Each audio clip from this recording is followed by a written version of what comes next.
Johnny Cash. Johnny Cash often claimed that he was part Cherokee, but when his daughter appeared on Finding Your Roots, the bizarre truth about his heritage came to light. Born J.R. Cash in 1932 in Kingsland, Arkansas, he was right in the middle of his 6 siblings, and his name was a compromise between his mother's wish for John and his father's wish for Ray. The family was poor, and in 1935 they took then-President Franklin D. Roosevelt up and moved to Dice and started farming. The entire family worked in cotton fields and sang their hearts out while doing it. One day, Johnny's brother Jack had an accident with a table saw and almost got cut in half. He died a week later. Jack was Johnny's closest sibling, and it was a huge loss for him. To deal with the loss, he turned to music. His first foray into music involved gospel tunes. His mother and a friend taught him the guitar, and he was writing songs by the time he was 12. In the 1950s, when the U.S. entered the conflict in Korea, Cash quickly signed up and ended up in the Air Force in West Germany. Before he left the States, he'd met Vivian Liberto at a roller skating rink. Years later, on his return to America, the two tied the knot. Cash now had the beginnings of a family, but had no idea what to do with his life. He and his new bride moved to Memphis, Tennessee, and he got a job selling appliances. On the side, he started playing with a few local musicians, and then nervously presented himself to Sun Records. Cash's audition was a collection of gospel tunes, and the founder of Sun Records, Sam Phillips, wanted something a little less holy. He reportedly told Cash to come back when he'd done some sinning. Johnny Cash returned and re-auditioned with songs in a rockabilly style, and by 1955, he had made 2 recordings with Sun Records. Hey Porter and Cry, Cry, Cry were successes. Hanging around at Sun Records was about to pay off big time. In 1956, he was in a Sun Records recording studio with fellow musicians Carl Perkins and Jerry Lee Lewis. To everyone's surprise, in walked Elvis Presley. The 4 future greats sang together, and Phillips left the tape recording. Years later, this recording would find its way to the public as the $1 Million Quartet. But Cash was no $1 Million star. He still hadn't had a major hit song. In 1956, he wrote I Walk the Line. It became a huge hit and entered both the country and pop charts. Walk the Line is a song about being a good, faithful husband. But in the end, Cash didn't remain faithful and had started an affair with another singer, June Carter. The pair had a mutual friend, Elvis. Carter said that while touring with him, Presley would make her listen to Cash's music on jukeboxes while stopping in cafes. Cash already knew Carter's voice because she was a popular performer. In 1956, they finally met backstage at the Grand Ole Opry. Upon meeting Carter, felt like she knew Cash already. They were drawn to each other, but because they both already had spouses, they quickly put their feelings on hold. Strangely, when Carter did get a divorce from her husband, she still didn't run to Johnny Cash. She ended up married to someone else. It's not clear if he saw Carter's second marriage as a rejection, but there was one thing that was clear. Cash had more than one woman on the go. According to rumors throughout his tour, he consistently cheated on his wife. It came out years later that while he was married to Liberto and flirting with June Carter, he also had the nerve to carry on an affair with Carter's sister Anita. It seemed he thought he could get away with anything. By 1958, Cash and his wife had moved to Southern California and had a daughter, Roseanne. As he got more famous, Cash turned to the bottle. But that wasn't all.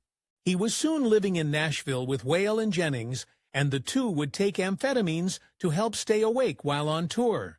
But the drugs also made Johnny appear nervous and caused his behavior to be unpredictable. Around this time, Cash came out with Ring of Fire, a song that would go on to define his career. But there was a mystery about the origin of the song. One story goes that the song's author is June Carter, who Cash was still flirting with, or maybe more. His wife, Liberto, says that one day, Cash told her that he had written Ring of Fire while fishing with Merle Kilgore. He went on to say that he planned to let Carter share the credit with Kilgore because she needed the money. It seemed that Cash had been mentioning June Carter a little too much, and Liberto was starting to get angry.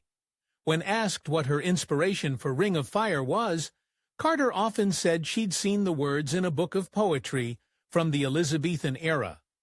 Liberto scoffed at this.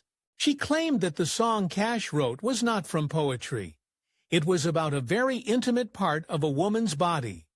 The meaning of Ring of Fire was getting more and more confusing, and then years later, the co-writer sent it spiraling off in the weirdest direction possible. Down the road, Kilgore saw how big a hit he had written and wanted to make as much from it as possible. His idea was to allow a hemorrhoid cream company to use the song in an ad. This brought a new and distasteful meaning to the title of the song. Luckily, Carter's heirs also thought this was a bad idea and gave it a big thumbs down. And speaking about fire, Cash was about to get so close he'd almost get burned. In June 1965, Cash went camping with his nephew Damon. Somehow the camper they were staying in caught fire, and the flames quickly spread. The result of this was a huge forest fire, and Los Padres National Forest lost several hundred acres. When the fire was finally out, Cash had to face some burning questions from authorities. His explanation was that a spark from his camper caused the inferno. The only problem was that his own nephew disagreed. He said that Cash, in order to stay warm, had lit a fire.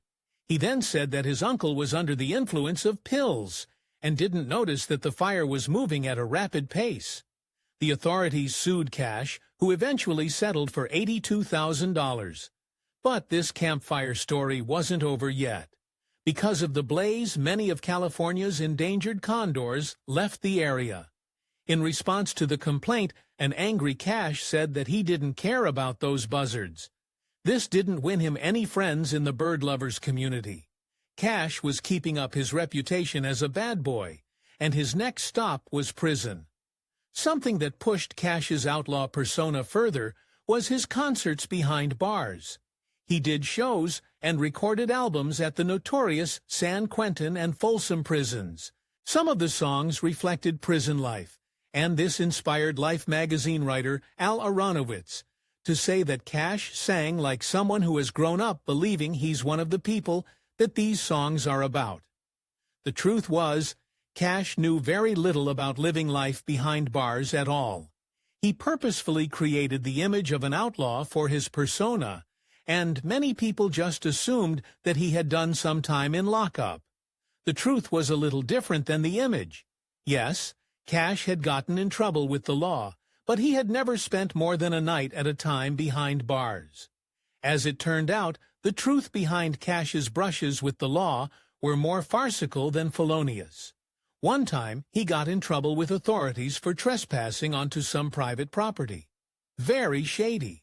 Except he was actually there to pick some flowers. His next brush with the law was almost equally tame. Another incident occurred in El Paso, Texas. The authorities had an idea that Cash was carrying a personal supply of heavy-duty substances from Mexico into the U.S. For this reason, they took him down to the station. Instead of finding the opiates they expected, they found prescription amphetamines, and Cash got off with a slap on the wrist. But this altercation had another, more dangerous ramification. Because of his run-in with the law, pictures of Cash and his wife appeared in newspapers.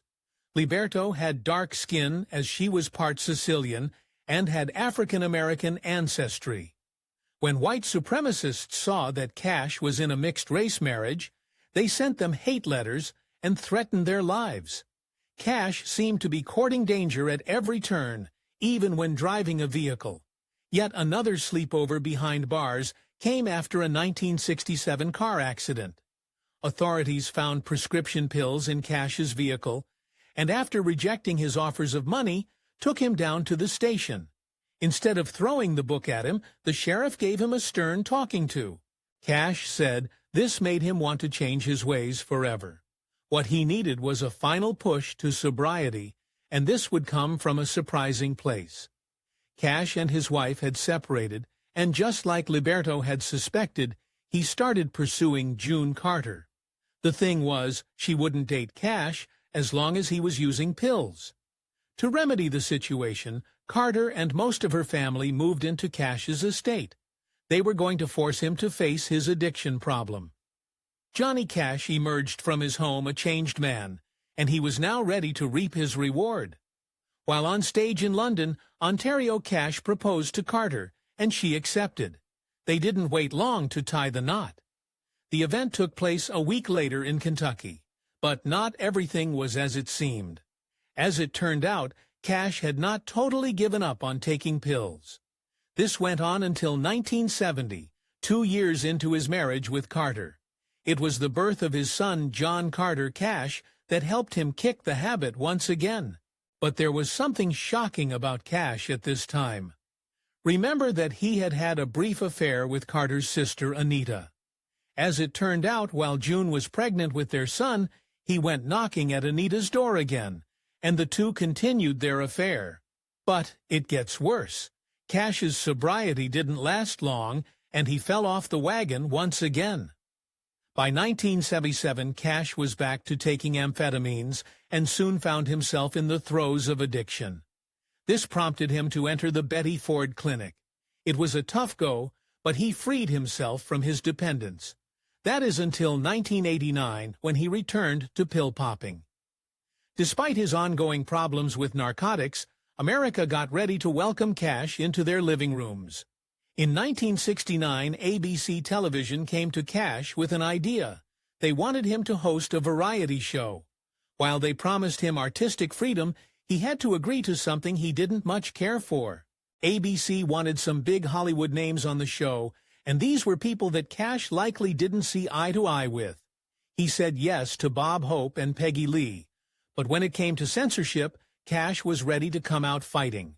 When singer-songwriter Chris Christopherson was a guest on the Johnny Cash Show, there was one word in his song that made the network extremely nervous. In Sunday Morning Coming Down, Christopherson uses the word stoned. The network wanted the word replaced, and Cash valiantly refused. Cash's daughter, Roseanne, had some lingering resentment about all the time her father had spent on the road, and not with her. Luckily, Roseanne had a chance to repair her relationship with her father, as he didn't have long to live.